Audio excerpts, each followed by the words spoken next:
এই তো পেয়ে গেছি। ছুরি প্যান্ট পরেনি, লোকে ট্যাগ দেখি বেড়ানো, তারা আমি যাই। হালো ছুড়ে তুই প্যান্ট পরিসনি কেন? আরে কাকিমা, প্যান্ট পরিনি নয়, এই জামাগুলো এরকমই, এগুলোকে ওয়ান পিস বলে, এগুলোর সঙ্গে প্যান্ট পরা দরকার পড়ে না। এ আবার কি রে, বিটি ছেলে এগুলো ধাক্কা ঢুকা দিয়ে জামা পরবি, তাহলে কিছু দেড় হাত জামা কাপড় পরে লোককে জিনিসপত্র দেখি বেড়াইছে। বলেছি তো আমার বই প্যান্ট পরা দরকার নাই। কি মা গো, প্যান্ট ছাড়া ঘুরি বেড়াবে? আরে আমি তোমার পারমিশন নিয়ে জামা কাপড় পরবো নাকি? আমার মা বাবার কোনো অসুবিধা নেই, ওনার যত সমস্যা। দেখছো কেমন বড়দের সাথে মুখে মুখে কথা বলছে?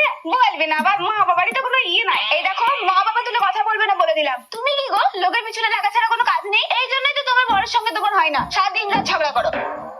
লোকের পিছনে লাগা ছাড়া কাজ নাই, নিজের গ্যারেজে তেল মারো গা, পিছন পাকা মহিলা একটা।